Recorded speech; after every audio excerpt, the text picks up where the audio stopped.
Geetawun Timootis idduu tana wanni akkasitti yisiise maali? Raayyaa ittisaa ka wal ficcisiise maali? Waboo ummataa wajji qabnee gubu qabnaa. Waboon buraayyuu dhufee, waboon sulultaa dhufee, injifannoo waboo gartee dabalamuu, waboon nu fixe jechuurra, wabootti gurra godhurra, si galee? Shaabiyaatu kana nu godhu jira, TPLFiitu kana nu godhu jira jennee gartee akka ummanni Oromoo waboo irratti abdiin horan. Akka Oromoo waboo wajji waliin dhageenye. Akka gartee Oromoon waan hin abdadhuun qaba jee gartee hamileen horannee fi hamilee Oromoo cabsuudhaaf. Si galee? Shaabiyaan obsa nu fixachiifte, marreen obsa nu fixachiifte jechuu turanii jechuudha. Shaabiyaa namicha gartee dayyuusa kanaatu hidhaa baasee jechuudha. Shaabiyaa biyya gartee addunyaan guutuun irraa cufatte.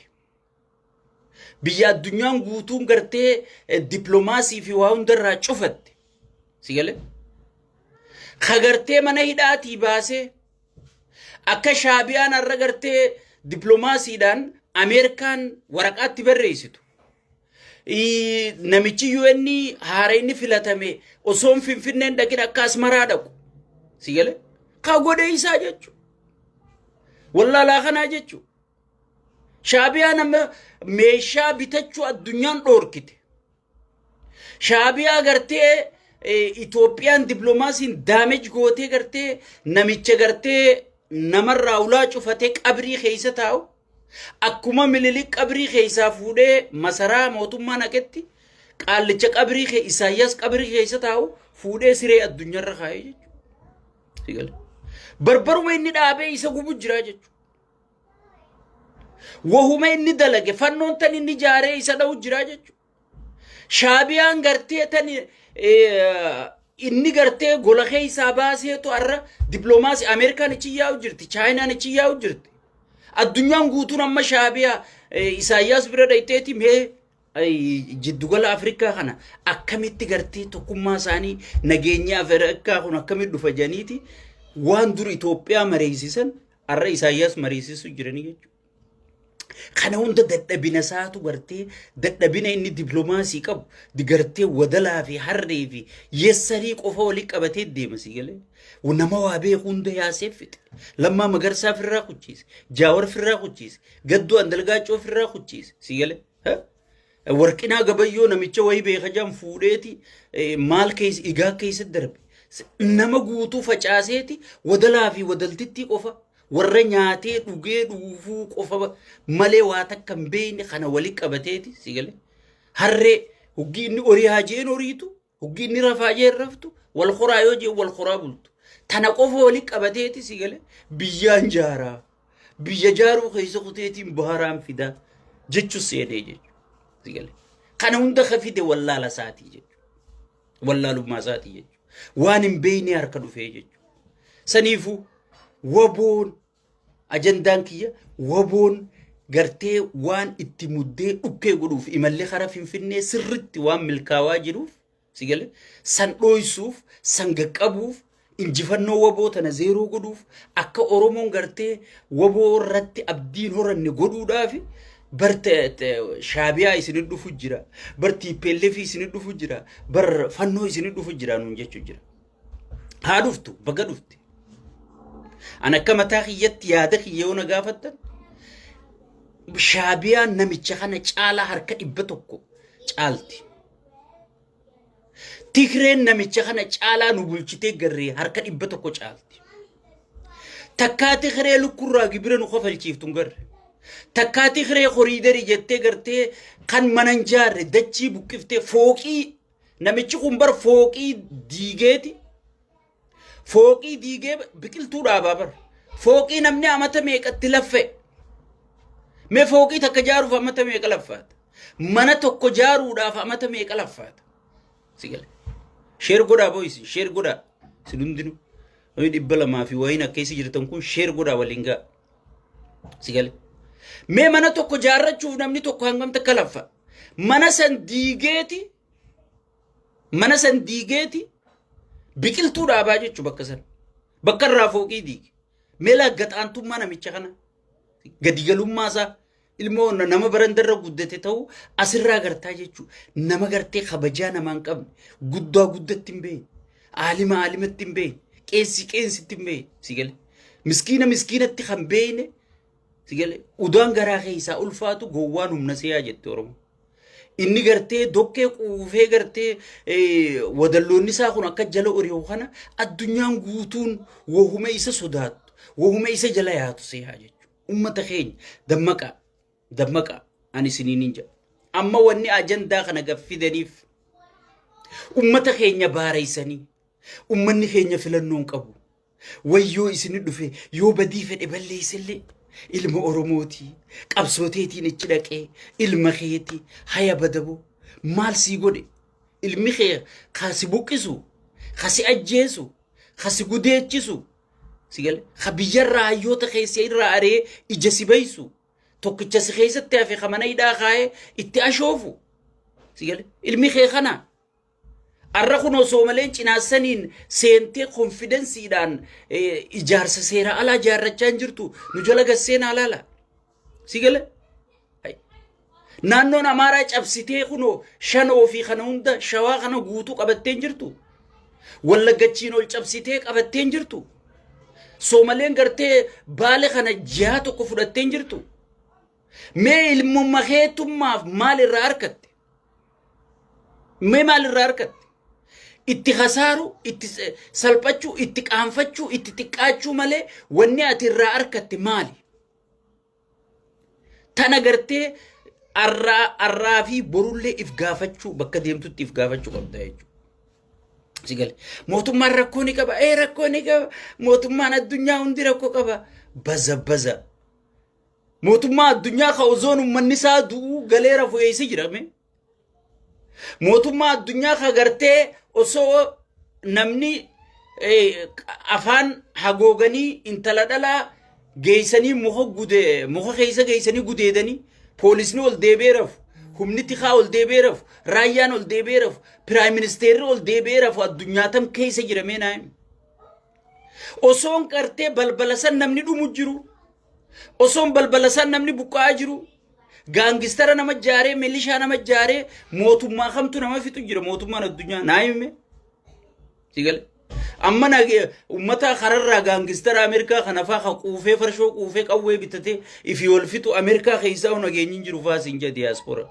diasporaan jiruun paaswordii gaafattee asii gale tokko garii sigale waan jaawwallaalanii mee nageenyi humni hidhatee ummata saamu ummata fixu mee biyyatam keessa jira yoo Itoophiyaa keessa taate malee mee addunyaa keessatti lammuma fi fixanii Amaara fixanii Oromoo isin fixe Oromoo fixanii Amaara isin fixe mee addunyaa tamtu kana jechu jira mee ma Ameerikuma tana fudhannu adii hidhachiifteeti gurraacha fixaa jettee adii isin fixe mee bikkatami jechu jira sigale ummata keenya tokko tokkotti if gaafadha tokko tokkotti gartee warra sirna kana hubannoo dhabaanis faayidaanis faarsu adda baafadha firraa laalaan isiniin jedha sigale firraa laalaan isiniin jedha waalaikum salaam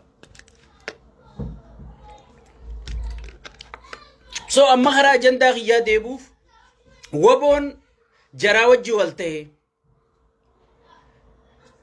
waboon osoon nama birooti wajji walin ta'in si wajji wal ta'uudhaaf hoogganaan isaanii itti aanaan hoogganaadha sigale bakka qaamni sadaffaa argamutti bakka Ameerikaan guddoon tun Norway Awurooppaa irraa gartee bakka bu'oonni addunyaa guutuun argamutti si wajji wal taana jedhanii Taanzaaniyaa deddeebuun turre ani sini wajji wal ta'uun fedhu jettee ummata walii galuu ka'e ummata wal ta'uu ka'e sigale hidhe hin facaafne wal geeysan hin facaafne hay duuba ummanni ka harka maratanii ta'anii ummata biyya isaatii wajji Tigreen ummata keenyaami ummata Itoophiyaatiimi Amaarri ummata Itoophiyaatiimi waboon Oromiyaa isaa yoo qabate Tigree wajji negotiation godhee akkamitti biyyattii bulchina sigale jee mari'achuun qabu mootummaa maal fakkaattu qaba Itoophiyaan qabaachuu qabdii jee mari'achuun qabu.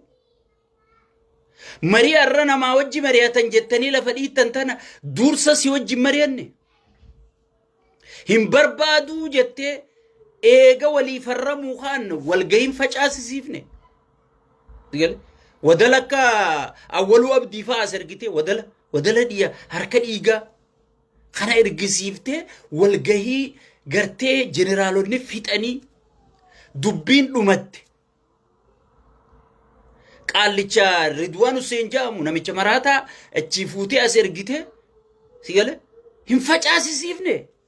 Hay yoo ati nama wajjin mari'anne namni caljee haa ta'u ati nama fixxaa fooqii diidee horiidarii jettee fooqii diidee biqiltuu dhaabdaa mana miskiinaa kanarra deemteeti gartee ati dulloota kana faa harka fuutee nama gara laafee isa maarree faarsee bulaan si dhaadheessaa ati ganaa bakka namni biroo nama wajjii wal mari'ate dhoorkaadha. Ati garuu yoo nama abbaa feetii wajji mari'ate yoo eeltira afeerteeti kiraa fichisiiftu yoo Arab Emireet irraa gartee Baalee farramtee Harargee farramtee durooyini galfattee lammii tee fichisiiftu ati sirra jirta. Ati waan eebbifama godhu jirta. Sigale wanni kana jedhamu jirtu uummata keenya. Gurra isin calaba.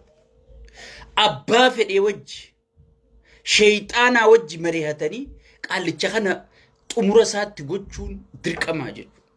Nama dhimmi Itoophiyaa na galchaju keeysoo fi ollaa fi addunyaa wajjillee mari'attee likkii galchuun dirqamaa jechuudha. Hoggii biyya takka bulchuu deemtu saba kee qofaa wajji biyyan bulchitu Oromoon qoftiin biyyan bulchu. Tigreen qoftiin biyyan bulchitu Amaarri qoftiin biyyan bulchu. Sabaa sablammii mari'attee biyya bulchiti. Biyya bulchuudhaaf ammaas ollaa keetii wajji mari'achuu qabda jechuudha. Shaabiyaa wajji yoo mari'atan Shaabiyaan ollaa keenyaa jechuudha. Suudaanii wajji yoo mari'atan Suudaan ollaa keenyaa jechuudha. Keeniyaa wajji yoo mari'atan Keeniyaan ollaa keenyaa jechuudha. Soomaaliyaa wajji yoo mari'atan Soomaaliyaan ollaa keenyaa jechuudha. Jabuutii wajji yoo mari'atan Jabuutiin ollaa keenyaa jechuudha. Diplomaasii inni diiga jaaraa jiranii jechuudha. Gaafa inni xumuratti godhanillee diplomaasiin kun akka haaraa ittiin taane waliigaltee mallatteessanii jechuudha. Kun waan ta'uu qabu. Marii tanatti Shaabiyaa qofatti hin dhaabina. Suudaan qofatti hin dhaabina. Naannawa san hundaa'u riijinii san hundaa wajjin mari'achuu qabdanii jechuudha. Waboonis fannoonis hundi keessanuu mari'achuun dirqama jechuudha. Ichi qofatti hin dhaabina. Addunyaa Awurooppaa Ameerikaa wajjillee mari'achuu qabdanii jechuudha. Itoophiyaa akkam fakkaattu jaarrachuu qabna. Dimokiraasii akkam fakkaattu qabaachuu qabna. Jettanii mari'achuu qabdanii jechuudha. Gartee ilmoon barandaa kana waa takka kanneen saballeen qaban, lammilleen qaban, amantilleen qaban, nama bakka bu'anilleen qaban. Anaa isinii. Wanni qaallichi kun bakka bu'u kursiisaa qofa. Rabbiin isaa, amantiin isaa, sabni isaa kursiisaati malee irraa quban qabu. Oromoon kasaarte, Amaarri kasaare, Tigreen kasaarte dhimma isaatii miti. Amma namni gariin Oromoo kasaaraa, Amaarree kasaaraa. Akka Oromoon kasaartu namni dalagu jiru. Akka Oromoon jibbamtu namni dalagu jiru namicha kanaa jechuudha. Maqaa Oromootiin dhaqee Tigree caccabsee, maqaa Oromootiin dhaqee Somaalilaandii, Somaaliyaa daangaa isii daakee baaraan fuudhajee, maqaa Oromootiin gartee farshaanaa fi gartee mazmuurii tana gartee qayyibaar jee iyyisiise. Akka namni Oromoof hin jiine, akka namni Oromoo rakka'u sigale.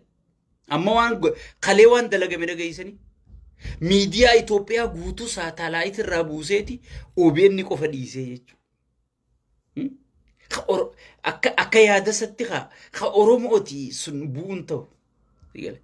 Mee filiimuma namichi kun taphatu laali.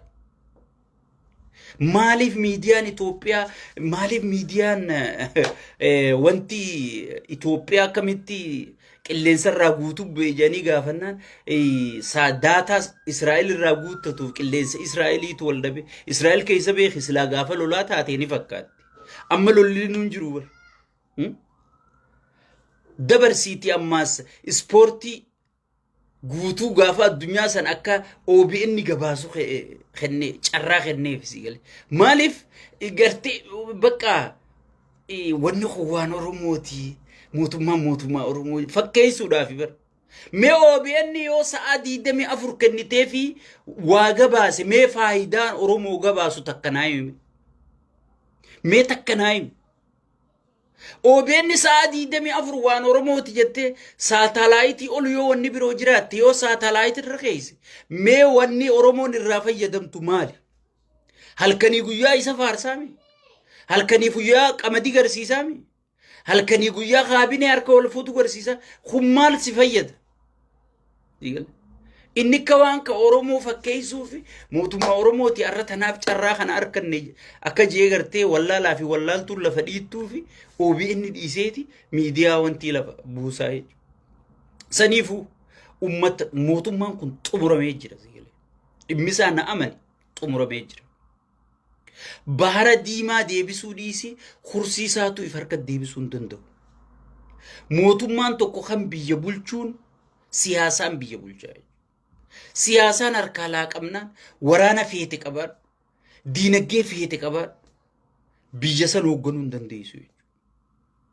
Amma nu malaali waboon amma guddateeti shaabiyaa wajji mari'ataa jechuu jiranii ummanni Oromoo bara alhamdulillah jechuu qabdanii kan waraanni dheengadda gartee riphee lolaa kun hin jirtuu bar torbaan lama dhabamsiifna bubuutuudha bar amma wali funaanu jirraa siinjaan arra shaabiyaa wajji mari'achuu jiraa siinjaanii bar biyya birootii wajji Suudaanii wajji mari'achuu jiraa siinjaanii bar kun guddinaa bar sigale hay aboo dheengadda funaanu jirra jettanii isaa dhufteeti arra shaabiyaa wajji mari'atti isaa dhufteeti gartee fannoo wajji mari'atti isaa dhuftee kana wajji mari'atte gaafittiin dheeysitan gaarakkoon teessan guddoon tan sigale ganda keeysaa funaanu jirra gariin mataa cirattee magaalaa seentee taafte immoo funaanaa jirra ummata keeysaan jenne sigale alhamdulillaahi jechuu qabdanii bara sigale dhugaa dubbachuudhaaf alhamdulillaahi hay jaruma dheengadda funaanu jirra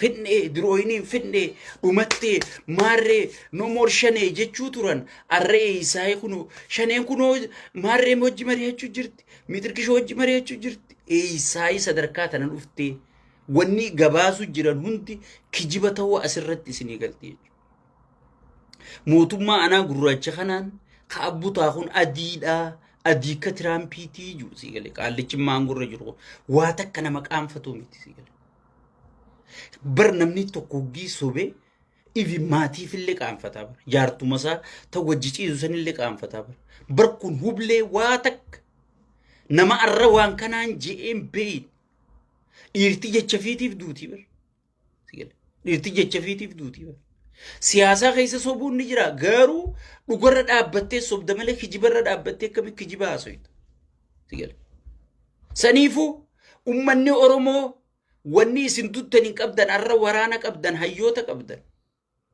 warra sirna kana dheengadda Tigree hin jiidu jaan Tigree gartee addunyaan guutuun Obaamaan Hayilamaariyaam dhaqee harka fuudhe namni isin buqqisu hin jiru jabaadhaa jaan Jawaar Mohammad amata 4 qofa diigee amata 4 qofa arra hayyoota akkasii tattaa'u jira jechuudha marroo dirribaa gartee abadan sirni kana keessatti yoo Oromoon humna qabaachuu baatte bu'aan nuti qabnu hin jirtu ulee furdoo yoo harkaa qabaachuu baan sirni kun abadan je'ee sheekka abbutaafaa dura dhaabbatee attakaaroo wal qabaa wal gangalchaa turre hundaatu arra gartee qawwee harkaa qabaa jechuudha raayyaa ittisaatii fi gootota gartee badhaadhina keessa jiru meeqa maqaa isaanii lakkaa'uga rabbiitu isaan harku jira jabaadhaa achitti eebifamaa jennaanii bakka jirtanitti jabaadhaa sheeyxaanticha jalaa halkanuma halkaniin gagguuraa jennaanii sigale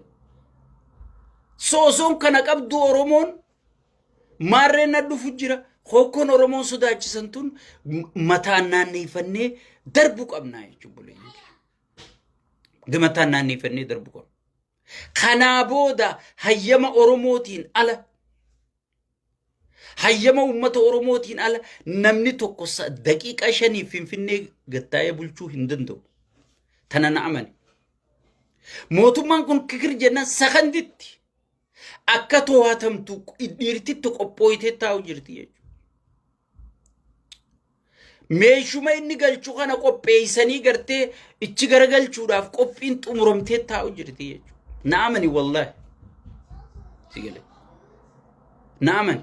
Soo saniifuu ummanni Oromoo wanni yaaddoytan wanni baareeydan hin jirtu abbaa fedhe wajji haasu. Ifi Daani'el Kibratichi kaayyachaa ifi Geetaachoo Raddaa hayyoota arrabsisiisa ifi gartee